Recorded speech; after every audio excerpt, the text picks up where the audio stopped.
Niat silaturahmi berubah jadi duka, cerita calon tunangan korban tenggelamnya kapal Evelyn Kasliska. Sunaryo tak bisa menahan rasa sedih ketika mendapati tunangannya, Zalinava menjadi salah satu korban meninggal dalam tenggelamnya kapal Evelyn Kaliska. Dijelaskan pria itu, bahwa mulanya korban berniat untuk bersilaturahmi ke rumahnya. Tinggalnya di Kota Bandung, bekerjanya di Pulau Burung.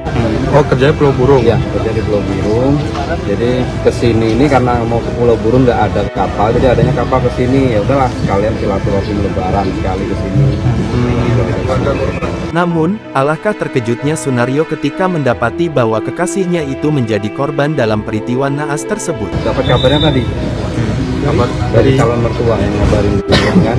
Baru saya panik nyusul ke sini. apa informasi awal abang dapat apa? Informasi itu katanya kapal tenggelam gitu aja sih. Sekitar jam setengah 3 atau jam 3-an gitu. Jadi saya langsung panik ke pelabuhan. Setelah di pelabuhan ini saya jumpa kawan-kawan, minta informasi. Jadi barulah dapat dikirimkan foto-fotonya sama datanya, ternyata memang benar ada dalam penumpang itu. Sunaryo juga menjelaskan bahwa mereka sudah tak bertemu kurang lebih 1 tahun, tepatnya saat lebaran tahun lalu. Tahun lebih. Setahun lebih nggak ketemu. Itu lebaran kemarin ya. Lebaran tahun lalu baru terakhir ketemu ya bang ya? Kini, Sunaryo berencana akan berangkat ke Guntung untuk melihat langsung kondisi jenazah kekasihnya itu. Rencana sama.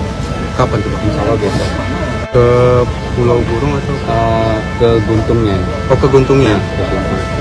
Jenazahnya itu abang dapat informasi di mana? Masih di Guntung. Masih di Guntung ya? Diberitakan sebelumnya, 5 orang terkonfirmasi meninggal dunia dari kecelakaan yang dialami kapal SB Evelyn Kaliska di perairan Indragiri Hilir Injil Kamis tanggal 27 April tahun 2023. Diketahui kapal SB Evelyn Kaliska membawa 57 penumpang dengan tujuan Tanjung Pinang. Melansir dari Kompas.com, Kapolres Injil AKBP Norhayat membenarkan insiden kapal tenggelam tersebut.